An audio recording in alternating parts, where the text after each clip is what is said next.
In this presentation, we're going to talk about cash disbursements, internal controls. For more accounting information and accounting courses, visit our website at accountinginstruction.info. Now we're going to talk about a voucher system for the payment process, but before we get too into the voucher system, note that the systems will change depending on the type of organization and what industry we're in and how large the organization is.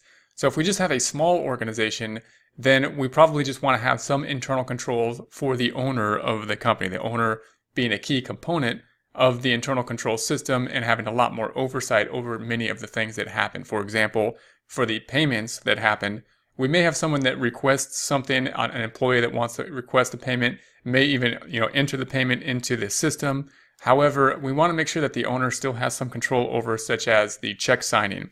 So remember that we would typically want to pay things by check so that we have that audit trail, and we would want the owner to sign the checks so that if we had a clerk or a bookkeeper that was entering the information, they couldn't make, basically purchases for themselves that may look like business purchases or something like that. That's going to be a very typical type of fraud.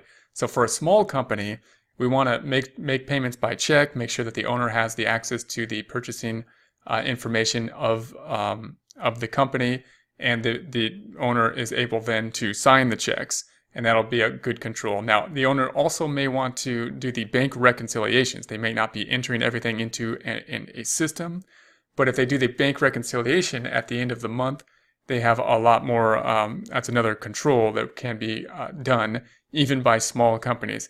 And reconciling the books itself, reconciling the bank account, is often a very good control over cash in and of itself. Now, when we talk about a large organization, then we're going to have more components to the purchasing system, and we're going to have to set up a system of controls limiting different type of activities that can be involved within the purchasing process. Note that the purchasing process is a huge area where fraud can take place, and it's going to be an area where fraud can happen, where purchases happen that are not approved or that are going for personal use rather than business use. So broadly speaking, the components of the system will to verify what will be purchased. We want to verify the activity. We want to make sure that there's an approving process. So if there's one person that's asking or one department asking for purchases, we want to make sure that we have an approval process in place for the purchases. We want to make sure that the recording takes place, and then we want to have the issuing of the checks finally. Within these components, we'll typically have some separation of duties within those components in order to safeguard our assets and not have purchases that will be applied for example, personal use or non-needed information or components for the system. So a voucher system example may look something like this. For example, we might have some department requesting for a purchase. Something needs to be purchased. A department is making a request for a purchase. We're going to have the form of a purchase request. So we'll have the purchase request. It's going to go to the purchasing department and the accounting department. So we're going to have the purchase request go into the department of purchasing, and the purchasing typically will be its own department, the only one authorized really to approve the purchasing process, and then the accounting department, who will ultimately record the information into the system. And then the purchasing department will then create the purchase order, and the purchase order will then be going to the vendor as well as the requesting department to show that they have sent it out to the vendor, receiving and accounting. So the purchase order is going to go. Now remember that the purchase order is just going to be a request from the vendor to send it over. Payment has not yet been made. There's actually no transaction happening here. We're going to send the purchase order to the vendor, of course, in order to give us the item that we're requesting.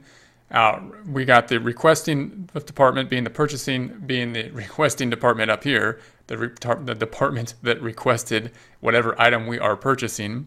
And then we've got receiving, which could be somebody like if it was being shipped to us and we have a separate department to receive it, then we're going to give a copy there so that they can see the information or the item coming in. And then we have the accounting department, which will finally be recording this information. Then we're going to have the vendor have the invoice. So the vendor is going to provide the invoice to us.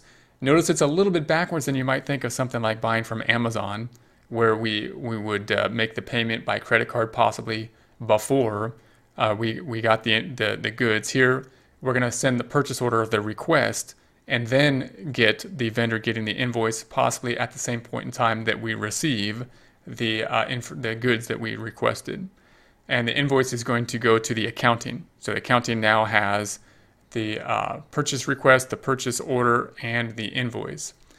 And then the receiving department is going to have the receiving report, and that means that they got the actual whatever item was there. You can imagine the receiving department is, the truck came in, we got whatever it is that we ordered, and the receiving report is going to go to, and note that the receiving report now can count the information or the goods that has been received, and they're going to give their receiving report to the accounting department, the requesting department, the original requester, and the purchasing department.